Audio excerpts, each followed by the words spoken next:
Bom, gente, com vocês, Danilo.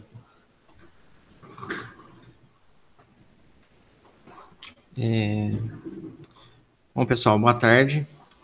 Para quem não me conhece, aí, meu nome é Danilo, sou R4 de Medicina Intensiva aqui do Hospital das Clínicas da USP. Vou apresentar para vocês Oi, hoje uma Danilo. discussão. Vou apresentar para vocês hoje uma discussão sobre os principais pontos de nutrição no paciente crítico. É um tema bastante amplo, com muitas particularidades, muitas nuances. A ideia aqui não é esgotar o assunto, a ideia é retomar os principais tópicos do dia a dia, as principais recomendações de guideline e dar uma revisãozinha nas evidências que embasam essas recomendações e embasam as nossas condutas no dia a dia. Então, assim, acho que um ponto de partida interessante é a gente lembrar que grande parte dos pacientes que a gente cuida na UTI, eles vão estar sob um intenso estresse fisiológico.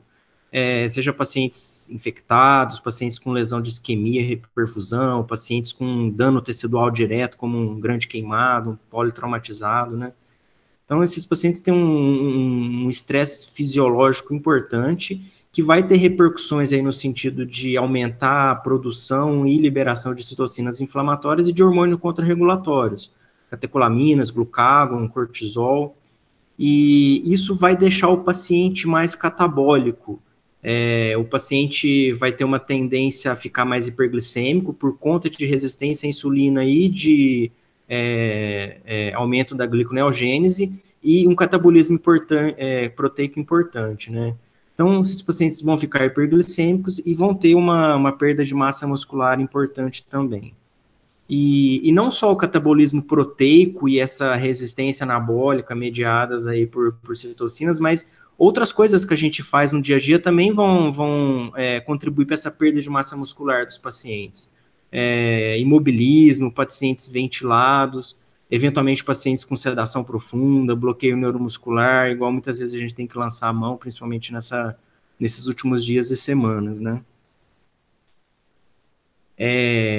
Esse trabalho aqui do JAMA de 2013, ele observou prospectivamente um pouco mais de 60 pacientes, justamente para ver a perda de massa muscular desses pacientes ao longo da internação.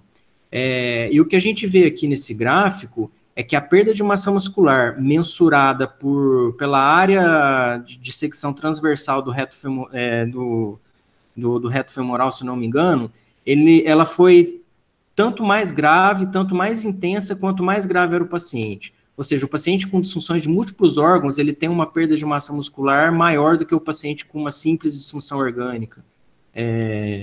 Então, quanto maior a gravidade do paciente, maior essa perda de massa muscular.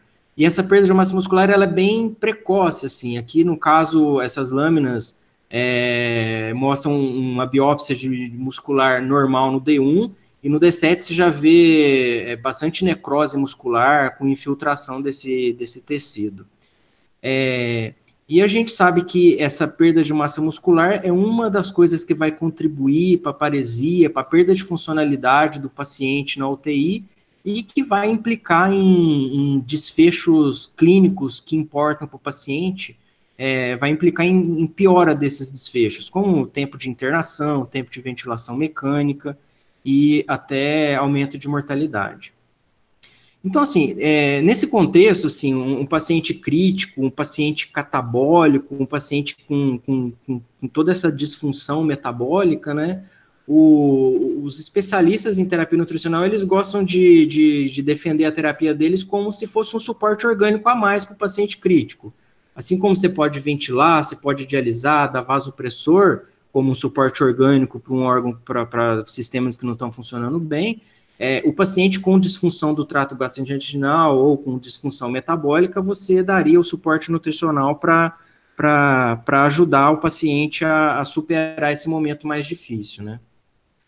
E aí, nesse contexto, uma das primeiras coisas que a gente deve fazer quando vai ofertar esse suporte nutricional para o paciente é avaliar o risco nutricional dele. E aqui uma particularidade, o score, talvez um dos mais utilizados, esse NRS 2012, que é um score que leva em consideração algumas características nutricionais propriamente ditas, né, como IMC, perda de peso recente, redução de ingestão de alimentos aí na última semana. Então, é um score que ele leva em consideração esses aspectos nutricionais propriamente ditos, mas é um score que não é validado para uso em pacientes críticos, para uso em UTI. O único score que eu conheço que é validado para uso em UTI é o Nutrix Score, que ele leva em consideração aqui algumas variáveis, ele já foi validado, inclusive, sem o uso do L6, que é uma coisa bem pouco disponível no dia a dia, né?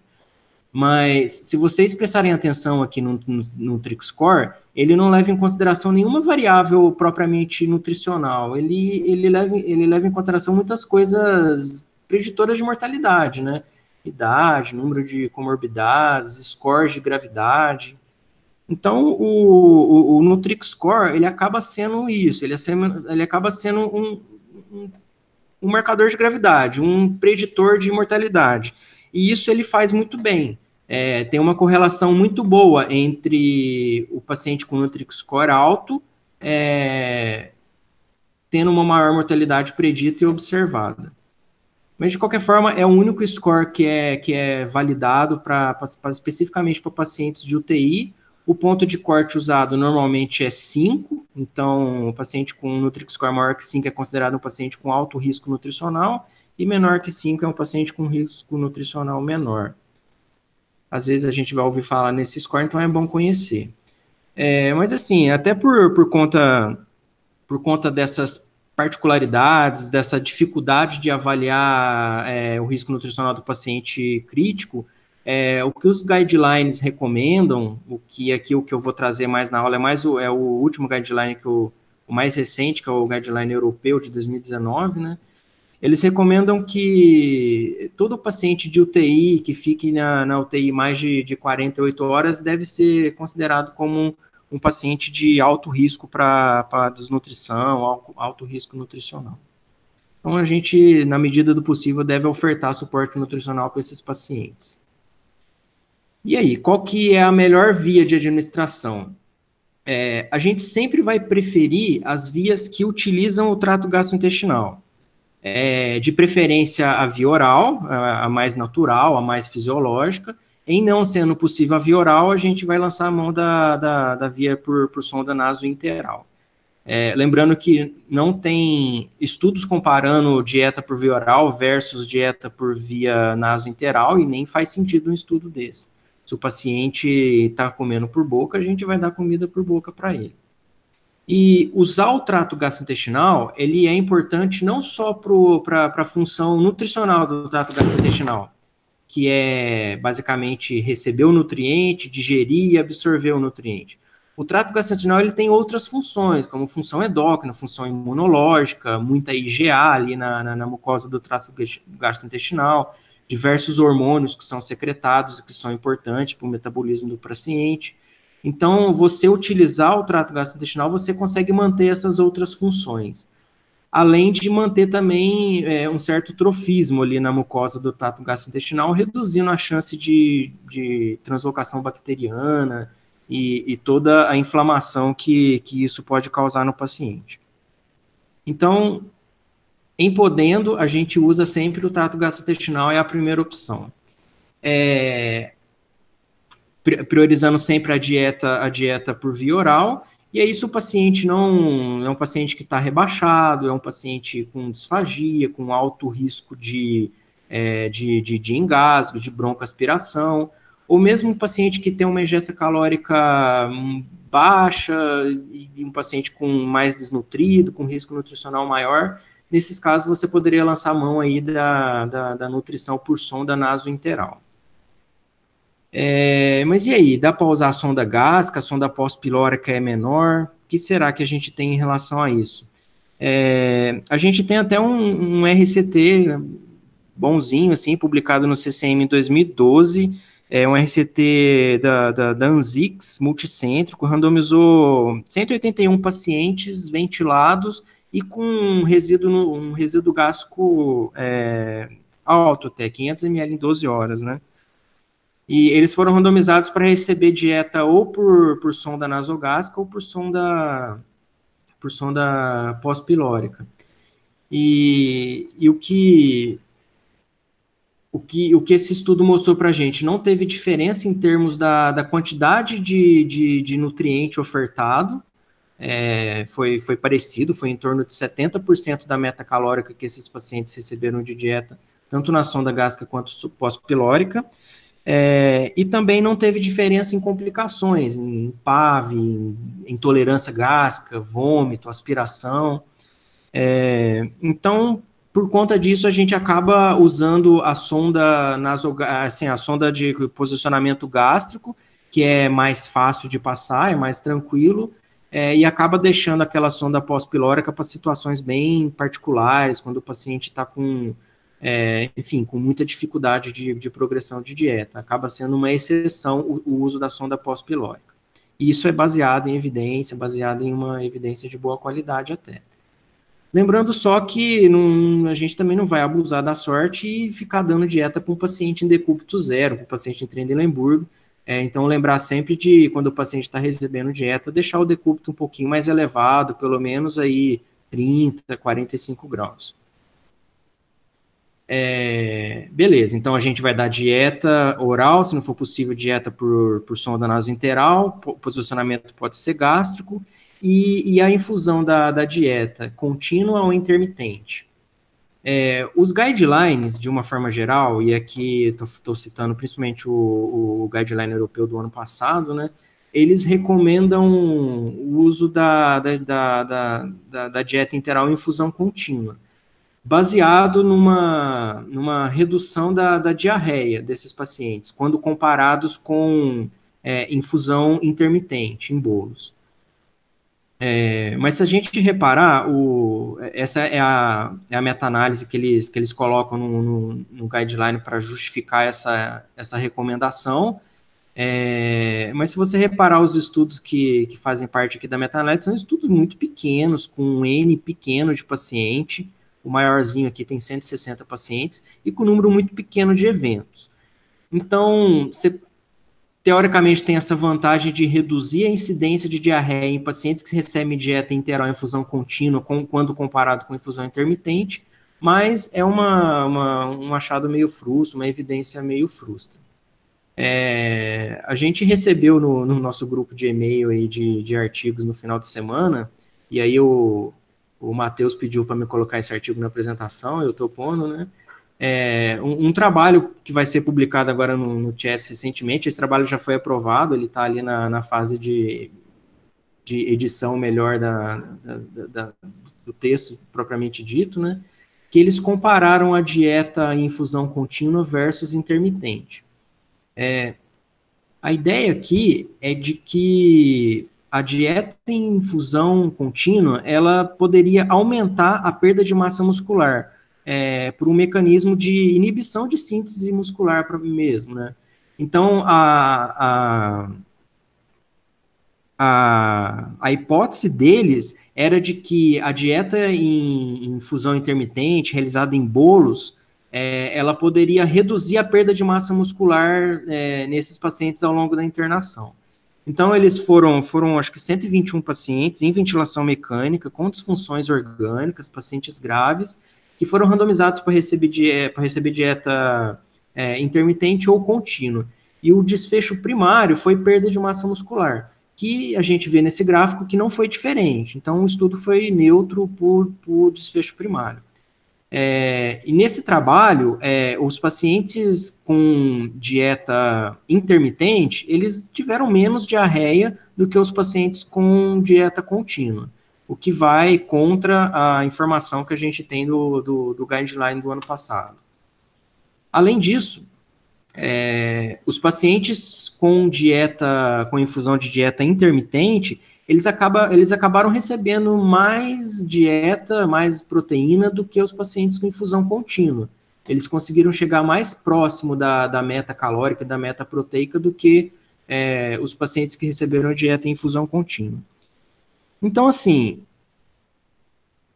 Aqui na USP a gente costuma usar a dieta em infusão contínua, mas tem outros hospitais, outros serviços que usa de forma intermitente. Parece que não tem grandes benefícios entre uma conduta e outra, é mais uma questão de cada serviço mesmo. Mas os principais trabalhos que tem, as principais recomendações, é isso que eu trouxe para vocês. Às vezes, assim, em função desse trabalho que vai ser lançado no Chess aí em breve, talvez até mude as recomendações nos próximos guidelines de terapia nutricional. Beleza, Danilo. E agora, quando que a gente vai começar o suporte nutricional no paciente? Os guidelines, de uma forma geral, eles recomendam começar a terapia nutricional o mais precocemente possível, o mais rápido possível. Se o paciente veio para a UTI e por um acaso ele está bem, ele veio por alguma patologia ou outra, mas ele está com um bom nível de consciência, está acordado, está clinicamente estável, está com fome, não tem por que postergar o início da dieta desse paciente, você pode liberar a dieta imediatamente, né? Agora, se é um paciente já, assim, entubado, sedado, você não vai conseguir acessar muito facilmente a fome dele, o desejo dele de comer, o início do suporte nutricional vai ficar mais por nossa conta mesmo. E aí, nesse caso, as recomendações são de iniciar precoce ali nas primeiras 24 a 48 horas. Qual é o benefício disso? O benefício não é grande coisa assim também, não. O que a gente tem aqui também dados de meta-análise do guideline europeu do ano passado é que você iniciar precocemente essa suporte nutricional reduziria as chances de complicações infecciosas. Mas se a gente olhar aqui na meta-análise, a gente vai ver que essa redução de complicações infecciosas ela só se torna estatisticamente significativa quando você junta pacientes que não estavam na UTI, com proporções não muito claras de pacientes críticos, né? E quando você junta um monte de estudos pequenos, estudos com 30, 40, 70 pacientes no máximo. Então, a recomendação de começar precocemente a suporte nutricional é baseado nesse tipo de benefício que é, no mínimo, duvidoso. E aí, na próprio guideline, eles trazem essa meta-análise aqui também, mostrando que não teve diferença em mortalidade. Só diferença em redução de incidência de complicações infecciosas, mas com as ressalvas que eu já fiz. E quando que a gente não deve iniciar suporte nutricional no paciente crítico? Algumas situações mais óbvias, né? O paciente que está com HDA, o paciente que está sangrando abundantemente, não faz sentido nenhum você dar dieta para ele. Pacientes extremamente hipoxêmicos, hipercápnicos, acidóticos, também não é uma boa ideia começar a dieta para eles.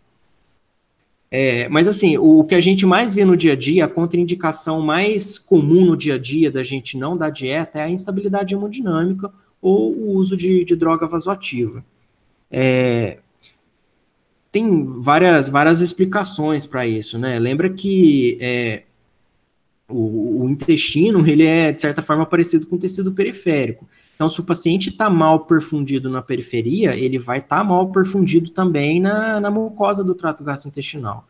Então, já é um tecido que está em algum grau de sofrimento isquêmico ali.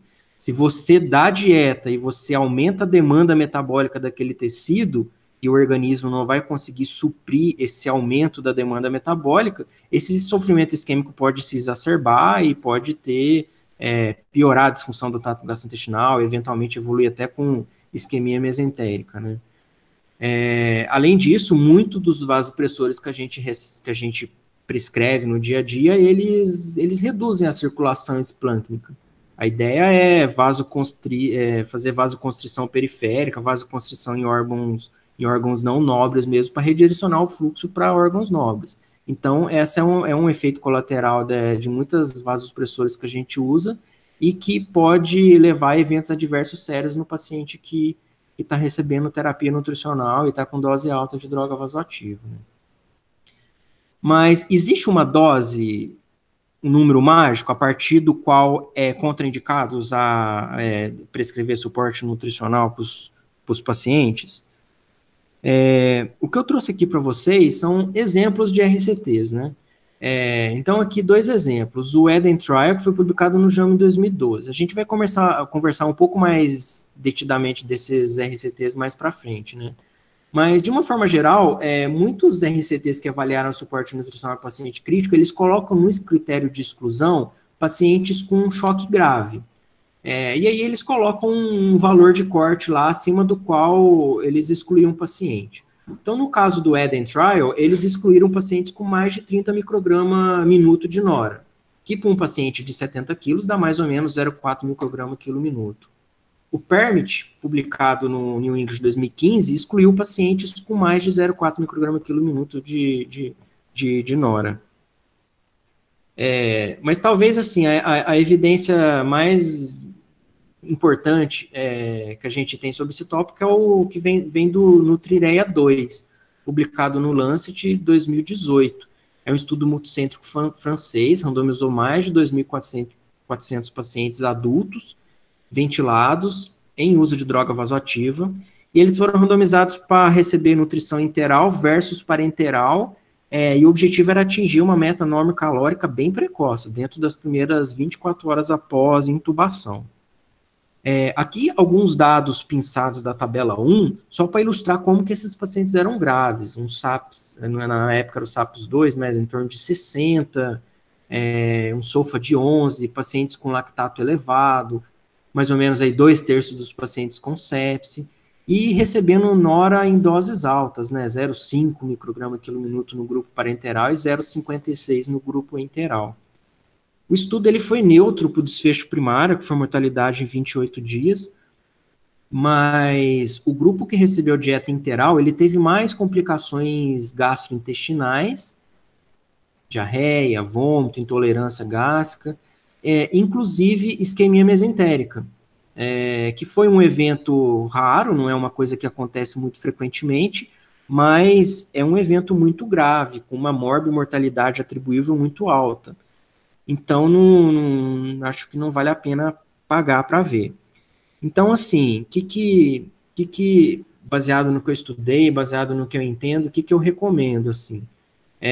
Pacientes que estão francamente chocados, mal perfundidos, pacientes que estão numa fase ativa da ressuscitação, você não sabe para que lado eles vão, se vai melhorar, se vai descer a ladeira, pacientes que estão em uso de dose alta de vasopressor, e aí, assim, o limite máximo dos RCTs é 0,4 micrograma quilo minuto, mas a gente no dia a dia nem chega nisso, normalmente a gente já com uma dose até mais baixa, a gente já suspende ou não inicia suporte nutricional, tá? Agora, o paciente, ele tá com droga vasoativa, mas a dose está baixa, a dose está decrescente, a gente está tirando o vasopressor, o paciente está bem perfundido, está quentinho, está acordado, ele já está ressuscitado, já passou daquela fase mais crítica, a gente vê que ele está numa curva de melhora. Eu acho que nesse caso dá para iniciar o suporte nutricional, só ficando muito atento, ficando muito de olho a sinais de intolerância gástrica, sinais de piora clínica, hemodinâmica. Em acontecendo isso, lembrar sempre da possibilidade de complicações graves ali no trato gastrointestinal, como isquemia mesentérica. Beleza. E como que a gente calcula as necessidades nutricionais do paciente? A famosa meta calórica. É só a gente perguntar para a nutricionista? Pode ser, a gente vê lá na interconsulta e tal, né, mas a gente dá uma olhada lá e vê qual que é a meta do paciente, mas a gente pode saber também de onde vem isso, né. O padrão ouro para calcular as necessidades nutricionais é a calorimetria indireta, que ela parte do pressuposto de que todo substrato energético metabolizado no corpo do ser humano, ele vai consumir O2 e vai produzir CO2. E aí, se você fizer uma análise dos gases inspirados e expirados do paciente e conseguir medir esse CO2, você vai ter uma ideia do quanto de energia esse paciente tá consumindo, e o quanto de energia ele precisa. Mas assim, é um exame que ele é pouco disponível, ele é caro, E ele só vai ter uma medida da necessidade nutricional naquele momento que o exame está sendo feito, que pode ser 10 minutos, 15 minutos, meia hora. Não vai dar uma ideia também da necessidade nutricional o tempo todo do paciente. Então, acaba que ele não é muito utilizado assim. Aí, o que a gente utiliza mais no dia a dia são ou fórmulas preditivas.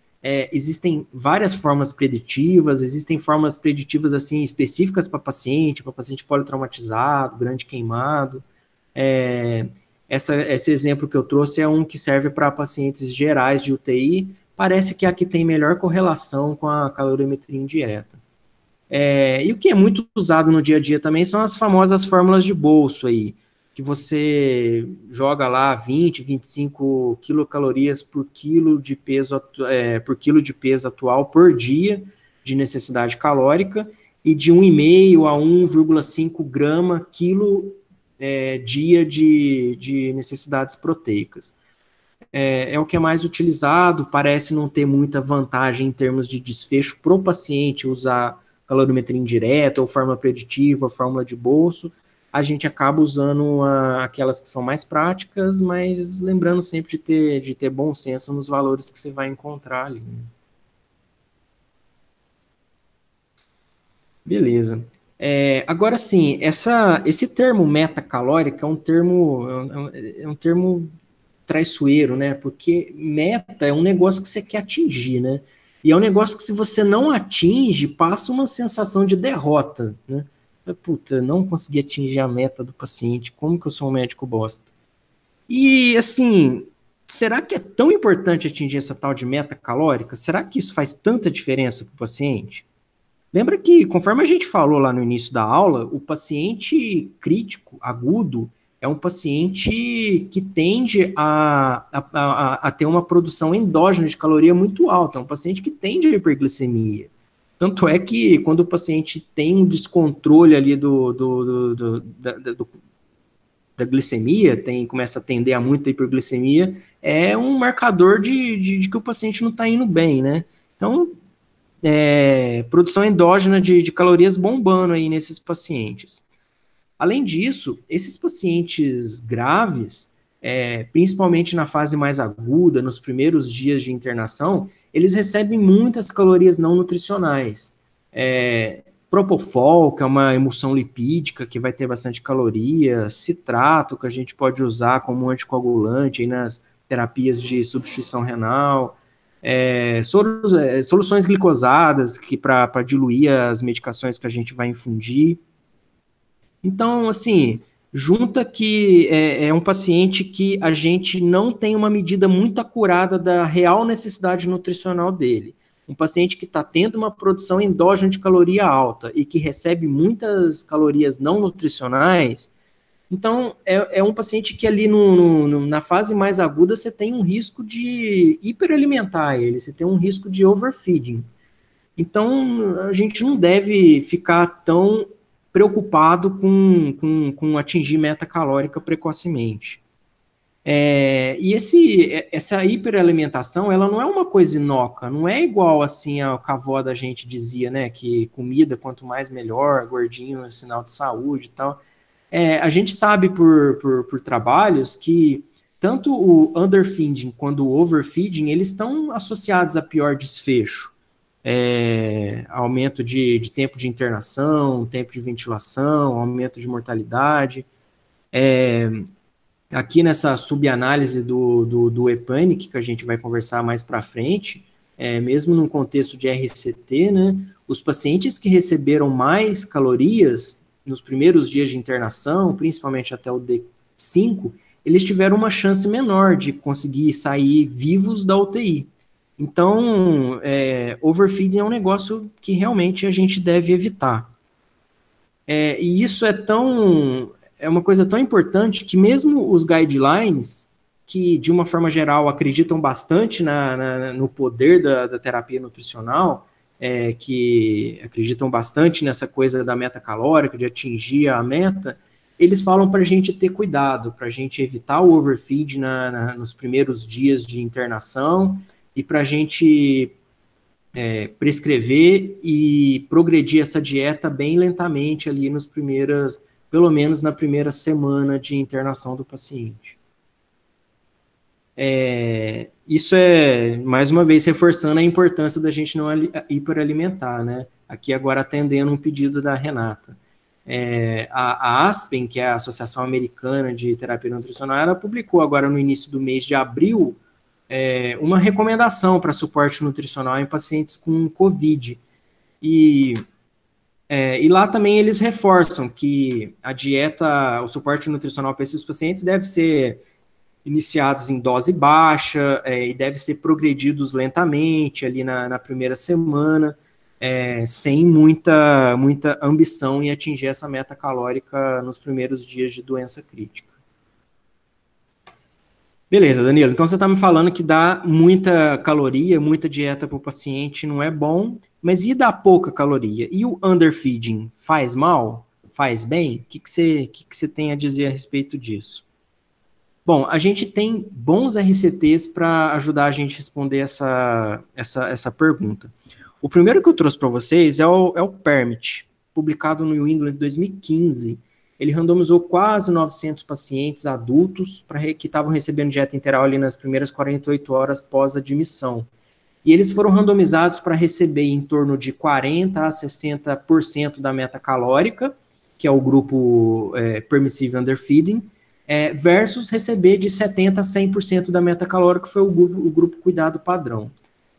A meta foi calculada por equações preditivas e a intervenção foi mantida até o D14.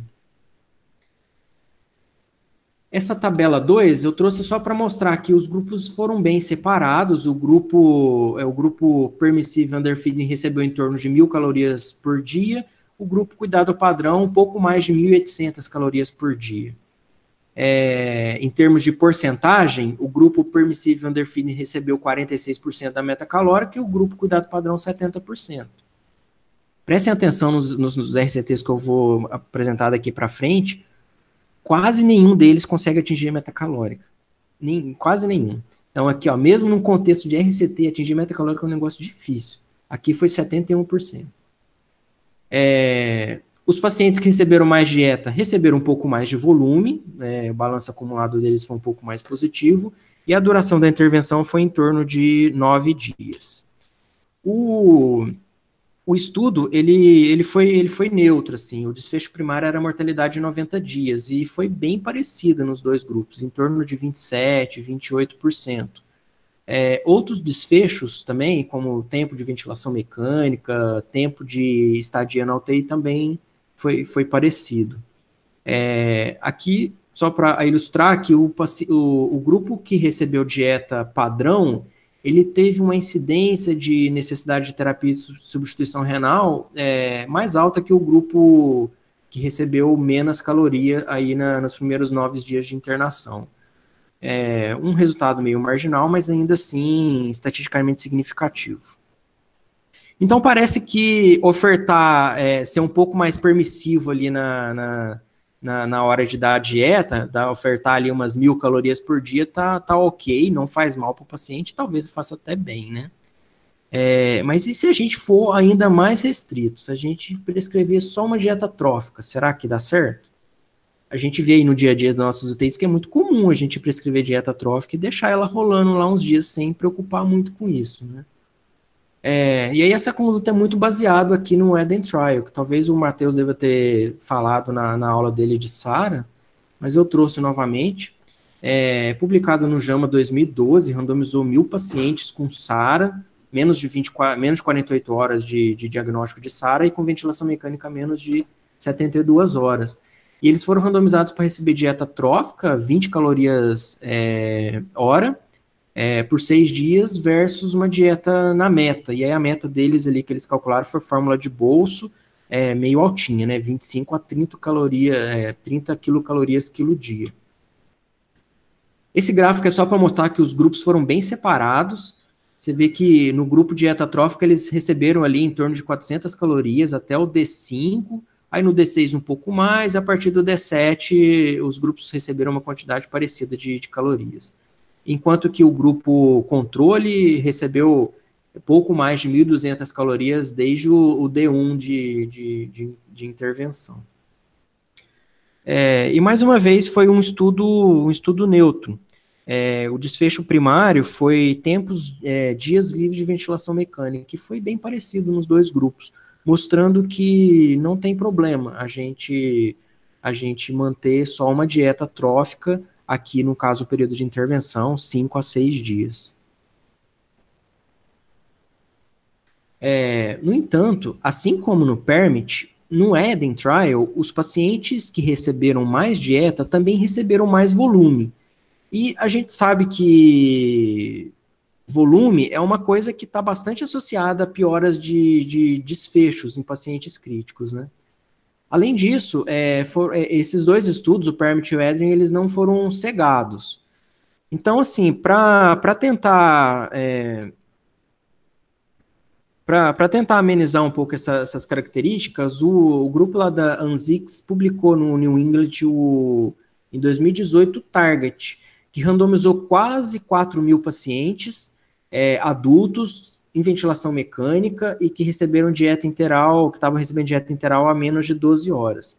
E todos os pacientes, eles recebiam dieta enteral numa taxa de infusão fixa, de 1 ml quilo-hora de peso ideal, em bolsas idênticas. Só que em um grupo, essa bolsa ela tinha uma densidade calórica maior, 1,5 quilocalorias por ml de solução. Enquanto que no outro grupo era 1 caloria por ml de solução. Então a ideia era fazer um estudo com os pacientes, que é um estudo que fosse cegado, né? As bolsas eram idênticas, o volume que o paciente ia receber era idêntico, a única diferença de fato ia ser a quantidade de caloria infundida. A mediana de duração da nutrição do trabalho foi de 6 dias. Eles receberam uma quantidade de volume muito parecida, em torno de 1.200 ml por dia, e a quantidade de caloria infundida foi diferente. No grupo que recebeu a solução com uma densidade maior de caloria recebeu em torno de 1.800 calorias por dia, enquanto que no outro grupo foi em torno de 1.200 calorias por dia. E, mais uma vez, o estudo foi neutro, um estudo sem diferença no desfecho primário, que foi mortalidade em 90 dias, e uma curva de Kaplan-Meier com uma sobreposição quase perfeita.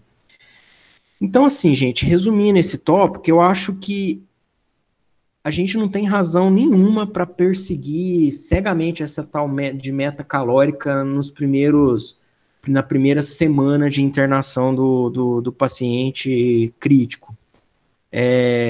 Se a gente forçar muito a barra em atingir essa meta calórica, talvez a gente faça até mal para ele. Eu acho que nessa primeira fase, o paciente estando bem, o paciente não tendo contraindicação ao início da dieta enteral, eu acho que vale a pena começar precocemente, mas começa devagar, dieta trófica, e deixa o negócio rolar, paz de Cristo. Isso aí só depois de uma semana ou mais que vai começar, talvez, a fazer diferença não atingir meta calórica. Então, nesses primeiros dias, eu acho que a gente tem bastante segurança para afirmar que não faz mal, a gente não vai estar fazendo mal para os pacientes, dando para eles uma dieta hipocalórica. Beleza, vamos conversar um pouquinho agora sobre nutrição parenteral. De uma forma geral, a gente vai indicar nutrição parenteral quando o paciente não pode usar o trato gastrointestinal, ou por uma alteração anatômica, sei lá, uma obstrução intestinal completa, um intestino curto, né? Ou por uma disfunção muito grave do trato gastrointestinal, uma absorção grave, vômitos, diarreias intratáveis. São condições assim não tão frequentes no dia a dia. A gente também não vai iniciar nutrição parenteral no paciente que está instável do ponto de vista hemodinâmico e metabólico. Lembra que o choque ele é ou um desbalanço entre a oferta e a demanda de O2, ou ele é um tecido que até recebe o oxigênio, mas não consegue lidar com ele. É um tecido que está disfuncionante, tem uma disfunção celular. Ele não consegue usar esse oxigênio adequadamente. E aí, se o paciente, se o tecido não ou ele não recebe oxigênio, ou se ele recebe, ele não usa direito o oxigênio, uma molécula de gás, não faz sentido nenhum a gente ficar ofertando para esse tecido lipídio, aminoácido. Então, assim, não faz sentido nutrição enteral ou nutrição parenteral no paciente instável, no paciente chocado. A gente não vai iniciar NPT também em pacientes com distúrbios eletrolíticos graves, pacientes muito hipercápnicos e muito hiperglicêmicos.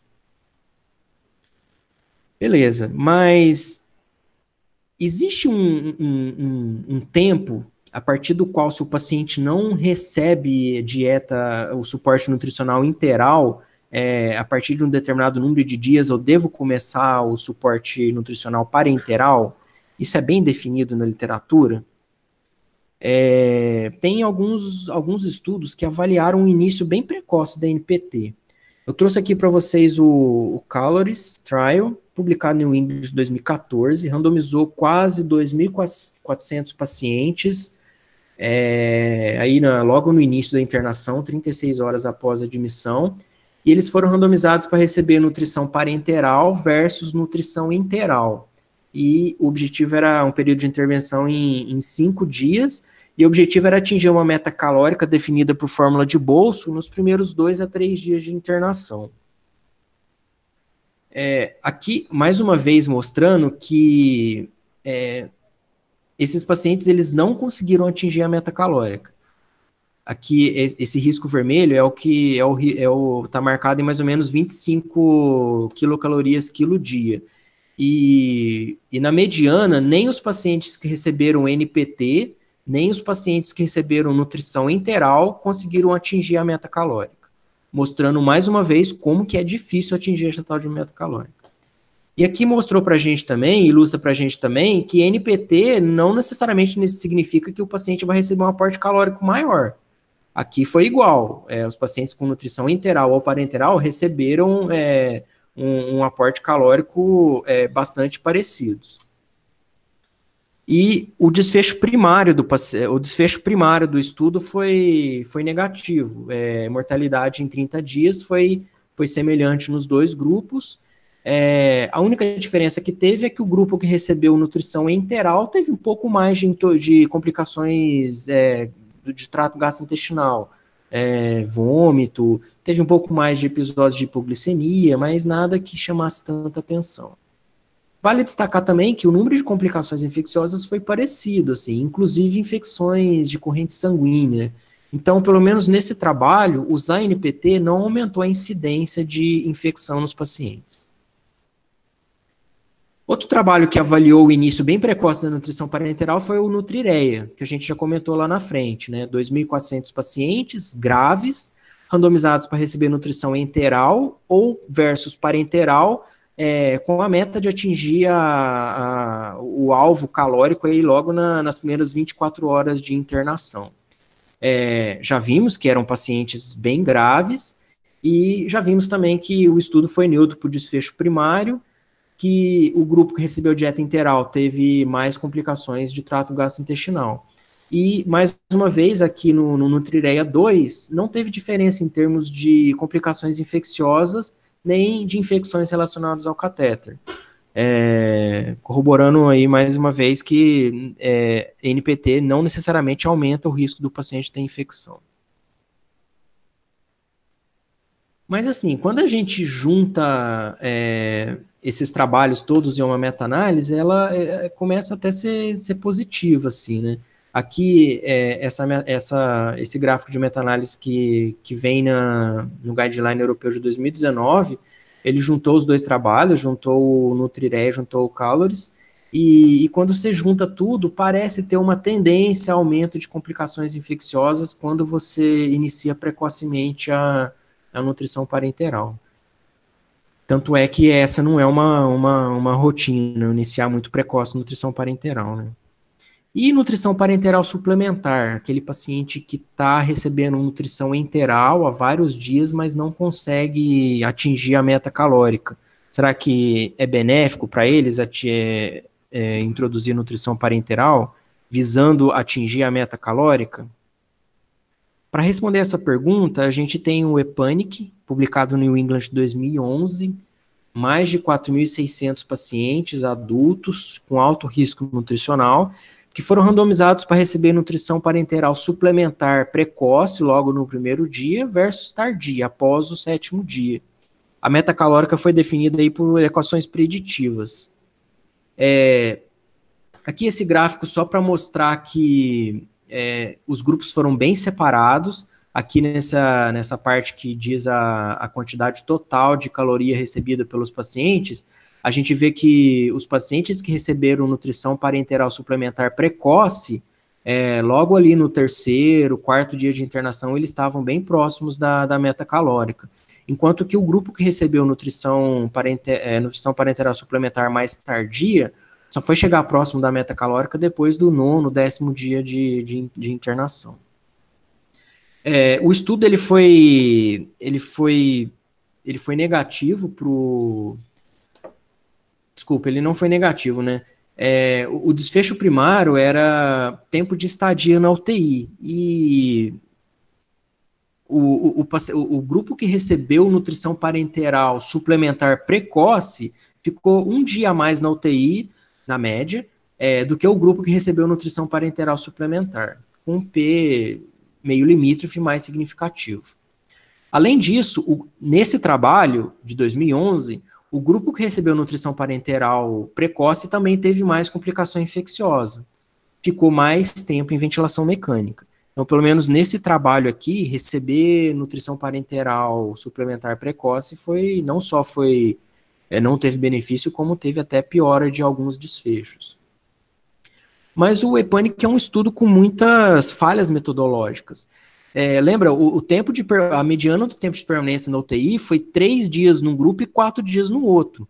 Assim, pacientes que ficam 3, 4 dias na UTI não precisam de nutrição parenteral suplementar. Foi meio forçado isso aí. O grupo que recebeu nutrição parenteral precoce, eles atingiram a meta calórica muito precocemente.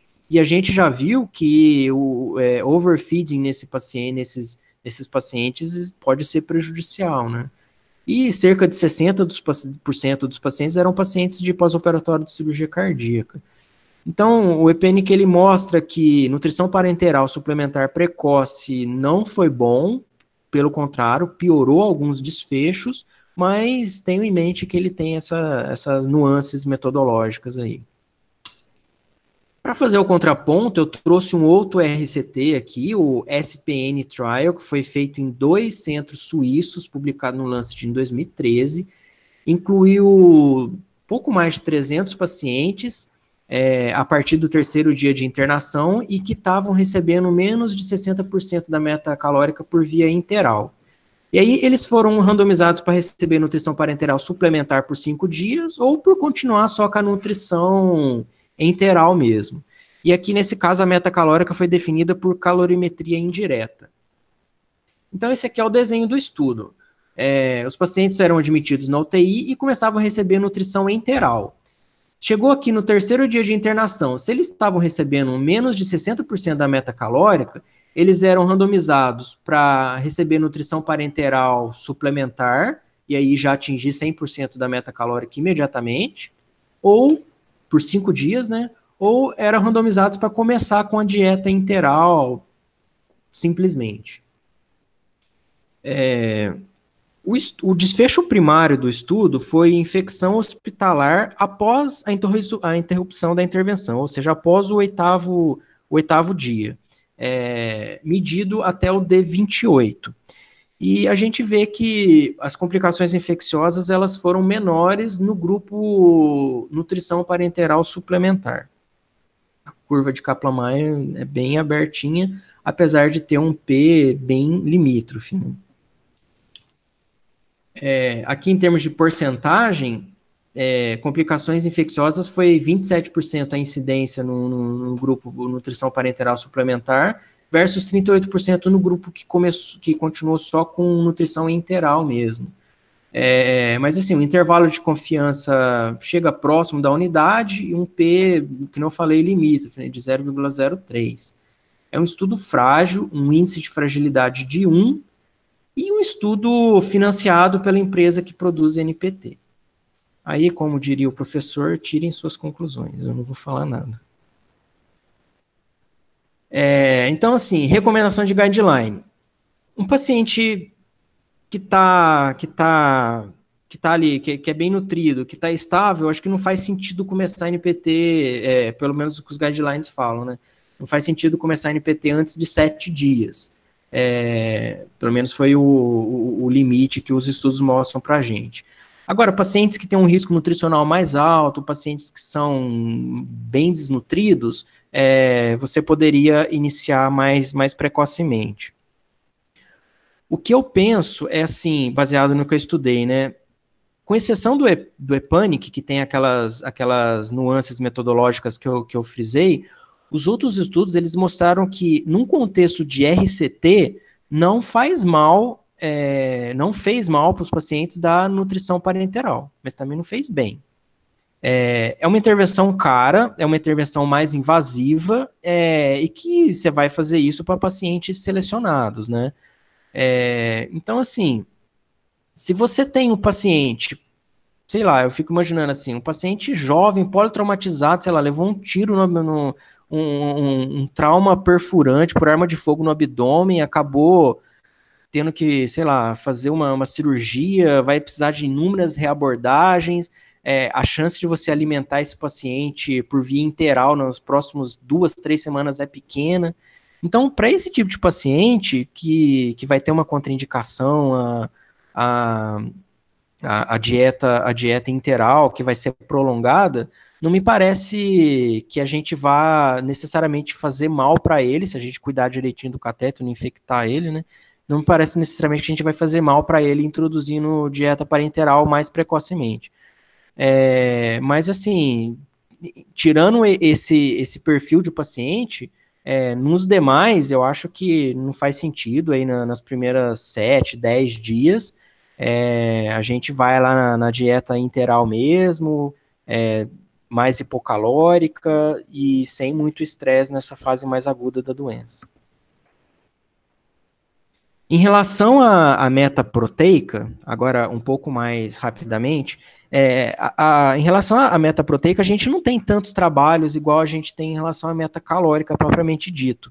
Eu trouxe para vocês alguns poucos exemplos. Esse aqui é um trabalho observacional, retrospectivo, que usou um survey feito em 2013, e aí eles publicaram o trabalho em 2016, que avaliou ali 1.500 pacientes que estavam na UTI há menos de 12 dias. E aí o que eles queriam, a ideia nesse trabalho era de que, a hipótese do trabalho era de que uma maior entrega de proteína ia estar associada a melhores desfechos clínicos. Essa era a hipótese do trabalho. Esse trabalho ele mostra para a gente, mais uma vez, que não é fácil atingir meta calórica, que na média os pacientes receberam apenas 60% da meta proteica no D4 e 66% no D12, e da meta calórica 64% no D4 e 70% no D12, mostrando mais uma vez que atingir meta calórica é um negócio muito difícil. E nesse trabalho, os pacientes que atingiram a meta proteica, eles tiveram uma menor...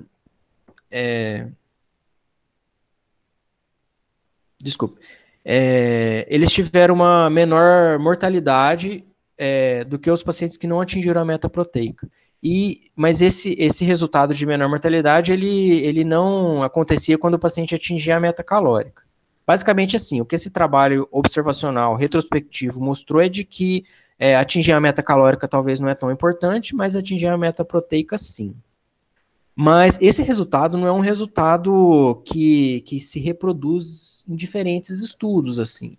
Esse trabalho outro aqui que eu trouxe, por exemplo, é uma subanálise do Renal, que é um RCT grande, publicado no New England, acho que 2012, se eu não me engano, que avaliou diferentes doses de diálise em pacientes com insuficiência renal. E aí o professor Bellomo, ele fez uma subanálise desse trabalho para avaliar a quantidade de calorias, de proteínas ingeridas e o quanto isso ia implicar em alteração de desfecho do paciente. E assim, o que esse trabalho mostrou para a gente foi o seguinte: você não teve diferença no grupo de pacientes que morreu e no grupo dos pacientes que sobreviveu, você não teve diferença na quantidade de proteínas que esses pacientes receberam. Nos dois grupos, a média foi em torno de 0,5 grama quilo dia.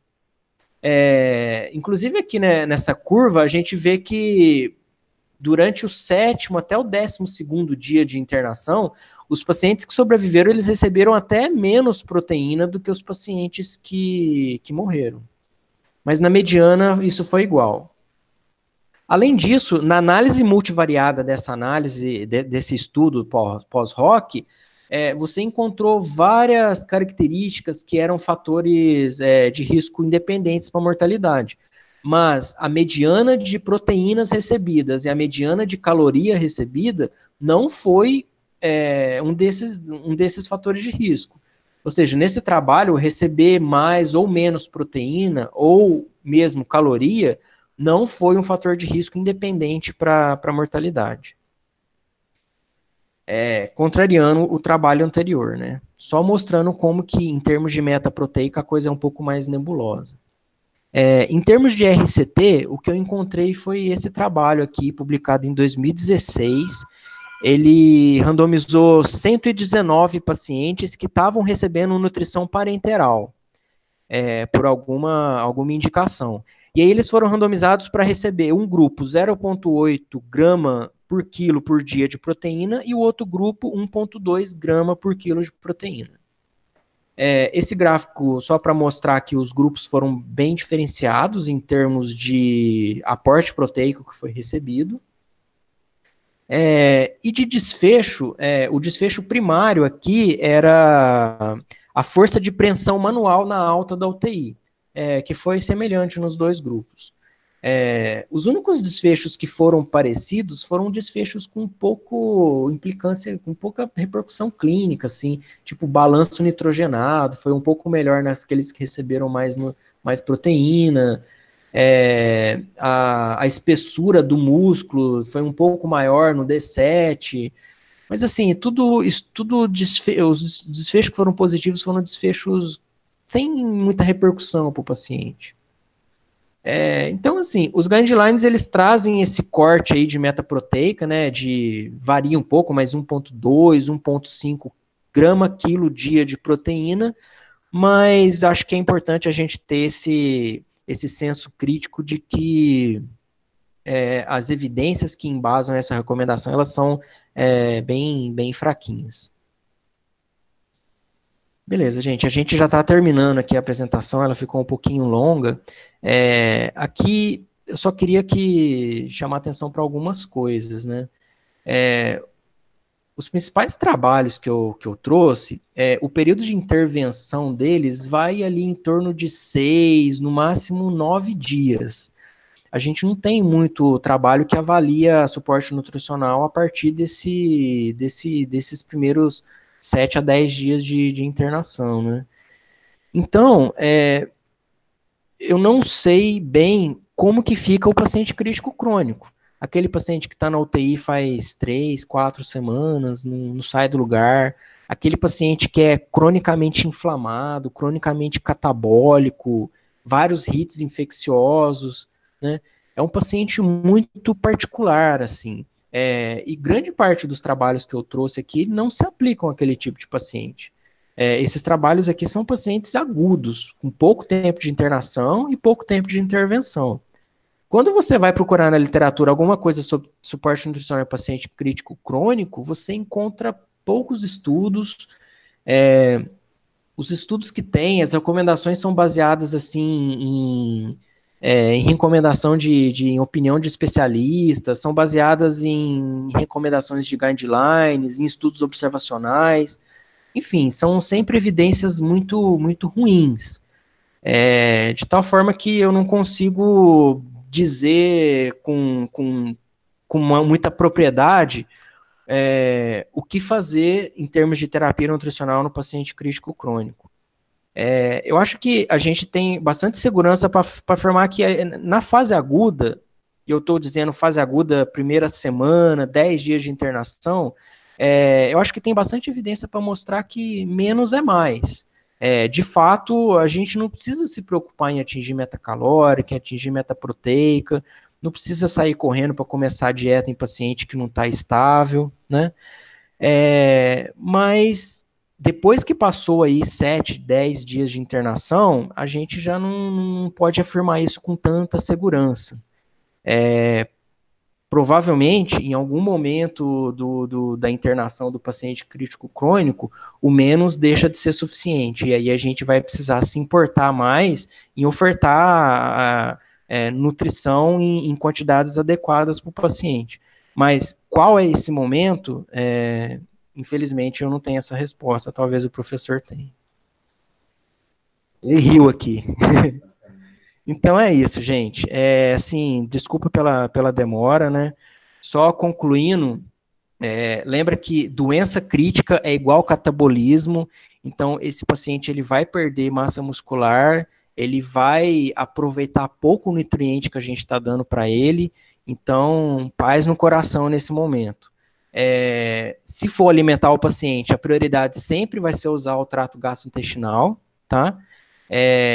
Se o paciente estiver bem, estiver estável, inicia o mais precocemente possível, mas sem muita euforia, sem muita ambição em atingir meta calórica. O paciente está estranho, você não sabe para que lado o paciente está indo, o paciente está mal perfundido, o paciente não está bem, cara, não inicia a dieta interal, deixa quieto, vai lá, cuida do paciente, vê o que você pode fazer para melhorar o quadro clínico e mais para frente introduz a dieta. Lembra que em relação à meta calórica, a gente não tem nenhum trabalho mostrando que isso é importante ali nos primeiros 7 a 10 dias de internação. Em relação à meta proteica, lembra que as evidências que apoiam esse tipo de recomendação são bastante fraquinhas, assim. Nutrição parenteral, pacientes selecionados, poucos pacientes vão precisar disso, e já numa fase mais avançada da internação, e do paciente crítico crônico, infelizmente, a gente tem pouco a afirmar com algum grau de exatidão sobre o melhor suporte nutricional para eles. Obrigado.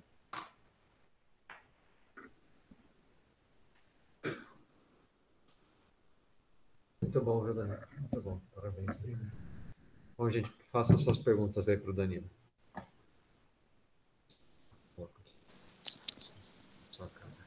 Fala, Danilão. Não, pô, que isso. Deixa eu te falar. Cara, foi discussão esses dias lá na Infecto, que teve alguns pacientes, quando ele tá naquele momento que eu não posso dar uma dieta para ele e tudo, a gente é tranquilo em deixar um paciente sem nada de aporte por um período. Paciente crítico aí tem hiperglicemia pelos contrarreguladores, como você mostrou, e a gente sabe que essa prática de dar aquele soro de manutenção com aporte calórico mínimo, que as pessoas advogam, eu acho que a gente puxou da cirurgia em paciente saudável que fica em jejum lá, que pode fazer uma cetose, né? Eles falam que nesse paciente crítico você dá um aporte calórico mínimo para evitar cetose. Só que a gente eu não vi isso no guideline, eu acho que o único lugar que eu vi falando alguma coisa de uma glicosezinha que foi dada foi no trabalho da Grit Vandenberg, lá de 2001, de controle glicêmico, que ela falou que deu 200 a 300 gramas de glicose para os pacientes até começar a dieta enteral. Não tem isso nos outros trabalhos, na Sugar, essas porra aí. Enfim, pelo que eu entendi, é uma prática que varia do lugar. Tem lugar que não dá soro de manutenção com glicose e lugar que dá. Eu imagino que não tenha isso no guideline. Não sei se você viu alguma coisa, se o professor pode falar alguma coisa pra gente de alguma evidência que comprove que não adianta dar glicose para esses pacientes, só pra gente poder mostrar isso para as outras pessoas, sabe? Ou se tem alguma coisa, né? Enfim. Eu não conheço evidência em relação a isso. Só o que eu sei mesmo é que, de fato, isso aí muda muito de serviço para serviço, varia muito. Então, por exemplo, parece que lá na Australásia, lá, o pessoal lá da Anzix, não é rotina dar soro glicosado para aporte calórico, eles simplesmente não fazem isso, e pô, é o pessoal que talvez melhor cuida de paciente crítico no mundo, que tem os melhores resultados, então acho que de fato não deve fazer muita diferença, não. Não, justo, eu acho que até tem um trabalho que o Pedro mostrou para mim, que eu acho que é o Radar 2, sei lá, que ele mostra que a prática varia conforme os países do mundo aí, que não parece ser algo obrigatório, né? Se o professor estiver aí do lado e ele quiser comentar alguma coisa. Bom, Henrique, a pergunta é muito boa. Você está escutando aí? Sim. Ah, tá. Então, uma das provas do que o Danilo colocou em relação ao pessoal da Austrália e Nova Zelândia é o WorldPN. O WorldPN, os caras deixam bem claros, bem claro, que na Austrália e Nova Zelândia só recebe dieta quem precisa de dieta. Se não vai receber dieta, fica de jejum, tá? O WorldPN ele tem uns achados interessantes, né? Quem recebeu a complementação parenteral mais precoce ficou um dia menos ventilando, tá? Bom, mas perfeito.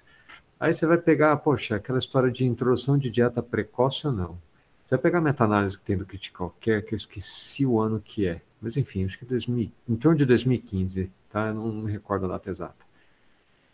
Quem começou a receber dieta, quando eu falo dieta, é qualquer dieta, seja enteral, parenteral, e quando eu falo parenteral, essa G50 que a gente põe aí, por exemplo, de vez em quando, é a dieta parenteral.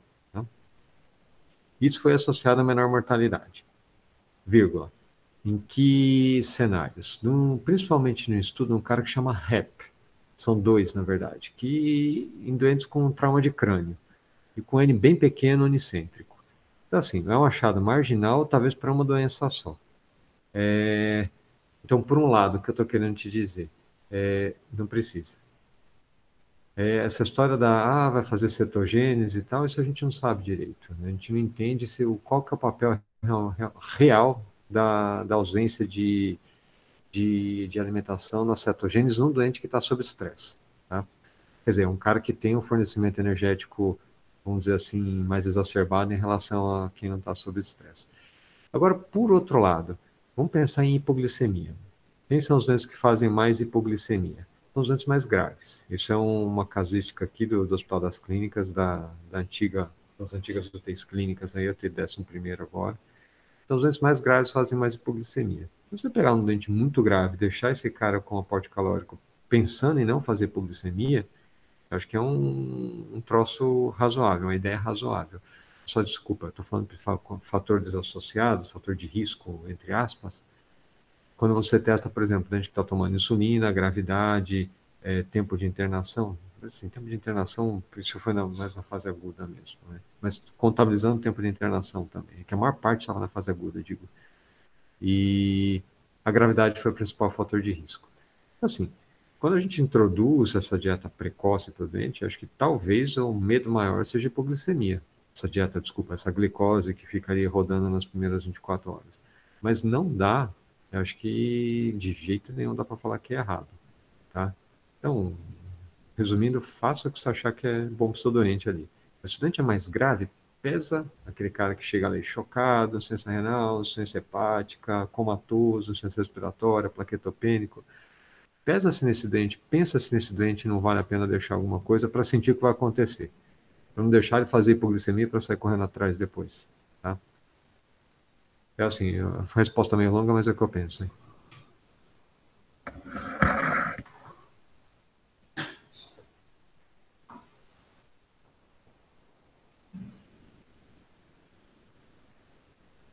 Qualidade de vida, o Pedro perguntou.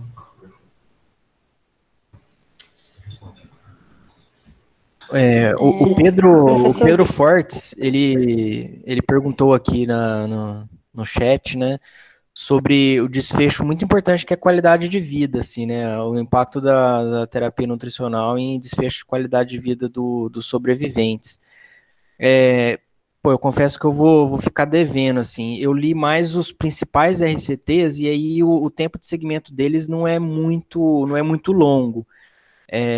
Então, assim, até tinha alguns trabalhos que avaliavam qualidade de vida ali em pouco tempo pós-intervenção, e pelo que me vem à mente aqui, não tinha grandes diferenças em relação a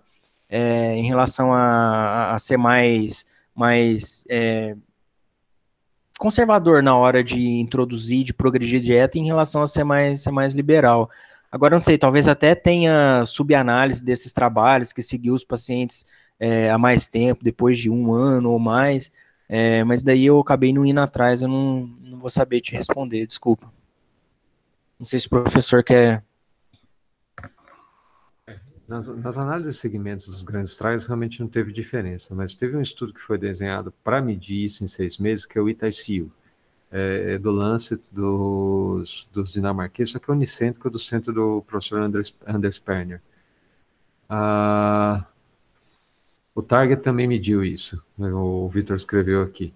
E o segmento é igual. É que o ITICU ele foi desenhado para isso em 6 meses e usando calorimetria versus contas, que deu uma abrida boa na diferença calórica, e em 6 meses eles são iguais.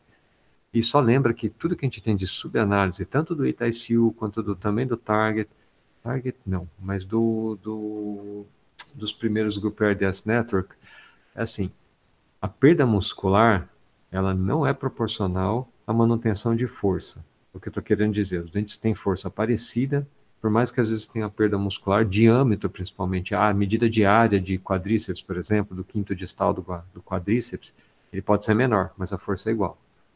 A teste de caminhada é igual, etc. Então, sim, aparentemente, a médio e longo prazo, não há impacto em você hipoalimentar o doente.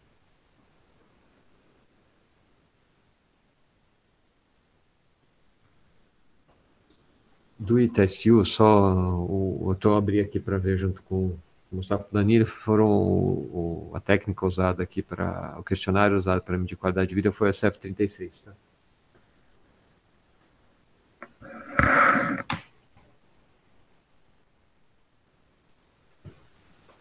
Mais alguma questão aí, pessoal? Eu tô precisando ser hiperalimentado nesse momento. Para evitar esse pecado para o Danilo, eu tenho uma pergunta, então. Assim, e Danilo, e o doente que fica muito tempo sem alimentar, para pensar na realimentação, como é que a gente pode pensar nisso, como a gente pode fazer?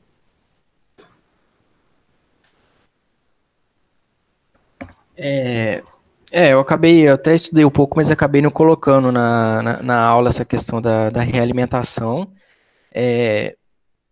Eu penso que esses pacientes nossos de UTI, a gente deve. Você tem até score, você tem fator de risco para ver o risco do paciente fazer uma realimentação. Mas eu acho mais seguro, assim, para esses pacientes, esse perfil de pacientes que a gente tem na nossa UTI, a gente considerar todo mundo como um paciente com risco de fazer síndrome de realimentação. Porque muitas vezes o paciente vai internar, você não tem uma boa história prévia dele, você não sabe há quanto tempo ele já está mais doente, está se alimentando pouco, não sabe que condições de vida essa pessoa tem, que condições de vida ela tem em termos de acesso a nutrientes, tudo. Então, eu sempre considero o paciente como um risco de fazer síndrome de realimentação, e aí, conforme a gente vai introduzindo a dieta, a gente vai monitorizando essa síndrome por meio de dosagem de eletrólitos mesmo. Não sei se isso é custo efetivo, mas eu acho assim, eu penso que pelo menos é seguro para os doentes. Eu queria fazer uma pergunta para o professor também. Realmente, em relação à terapia nutricional no paciente crítico crônico, acho que é uma grande incógnita, assim. Mas a impressão que eu tenho é que chega em algum momento do segmento desses pacientes e que chegar próximo da necessidade nutricional do doente é importante, assim. Eu não sei o que o senhor acha. Dá uma luz para a gente aí.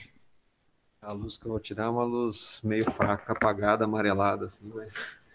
Olha, assim, essa questão do Danilo, do mesmo jeito que ele colocou, acho que é a dúvida de todo mundo. O que fazer com o dente crítico crônico, né? É um dente inflamado crônico, mas que ele muda a sinalização. Será que ele se comporta como o dente na fase aguda? Difícil falar isso, né? Só lembrar que, assim, não há dieta que evite o autocanibalismo dos pacientes, né? Aquele pouquinho de caloria no início pode até fazer um pequeno impacto, mas a médio e longo prazo isso já é perdido. A maior prova disso é o dente queimado, né? Eles vão perdendo peso bastante tempo ainda. É assim, eu acho que assim, você tentar jogar assim, isso é a opinião pessoal que eu vou dizer, né? Claro. Você tentar chegar na meta para ele com pelo menos 1,2, 1,5 de proteína, acho que não é nenhum pecado. Mas se ele continuar perdendo peso, cara, acho que realmente a gente já fez o que dava para fazer. Mais que isso, não sei se tem um passo à frente. Só lembrar, isso eu já mostrei para vocês também, que dar GH para os dentes pode até aumentar, fazer o dente aumentar, não aumentar, mas positivar o balanço nitrogenado, e isso não vai ter muito impacto aí aliás, vai ter impacto sim, isso aumenta a mortalidade. Né? Bom, perfeito. Gente, só queria mostrar uma coisa, inclusive, não é nem por mostrar, é só para testar se dá para fazer isso. Posso mostrar? Esse negócio da realimentação, posso mostrar? Vou mostrar aqui um estudo extra, eu vou tentar roubar a apresentação aqui do Danilo.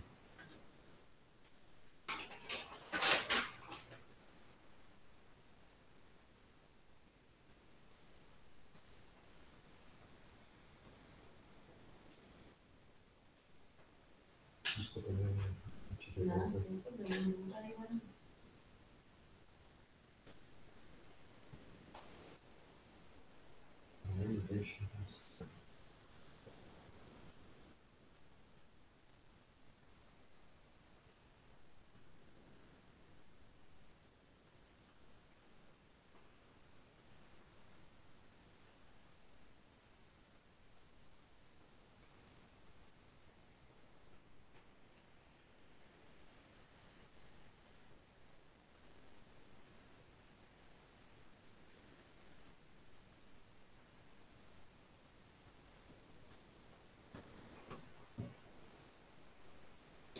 Deixa eu ver se aparece para vocês, gente. Está aparecendo o nome da Adriana aqui. Mas esse aqui é um estudo multicêntrico. Eu falei imune, mas é multicêntrico. Dos canadenses e dos australianos. O professor Belomo está aqui no meio. É um esquema interessante que ele propunha de fazer, que era... Peraí, agora eu já esqueci os valores. Acabei de olhar, já esqueci. Mas acho que era 20 calorias por hora. Opa.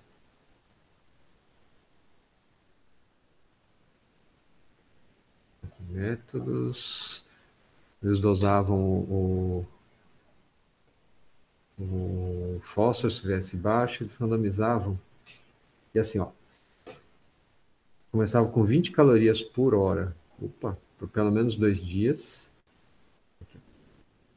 E se não precisasse repor o fósforo, ia aumentando lenta e progressivamente, daí 20 calorias mais 48 horas até chegar nos 60. 20 calorias por hora. Mas o legal desse estudo, acho que assim, é um estudo pequeno, para a gente falar que isso vai acontecer sempre, não dá para falar. Eu queria só mostrar a curva de Kaplan-Meier para vocês. O fósforo caiu mais em quem foi chutado, vamos dizer assim, né? Mas isso aqui foi interessante, né? É uma diferença de sobrevida. Tudo bem que eles deram uma roubada aqui na curva de probabilidade de sobrevida e cortaram de 70%, mas a curva abriu, com diferença estatística, a favor de quem foi subindo lenta e progressivamente. É só a gente lembrar, existe esse sinal que a gente tem que pensar nele. Não sei se isso aqui é uma coisa para ser reproduzida ou não, mas já que não tem pressa em subir dieta, o dente não precisa receber tudo de cara. Será que não vale a pena subir realmente devagar, principalmente os dentes que a gente pensa que tem risco de fazer realimentação? É só um ponto aí para a cabeça. Bom, gente, alguém tem alguma questão para o Danilo aí a mais? Vamos comer então, vai, gente. Tchau para vocês aí, até mais. Até amanhã.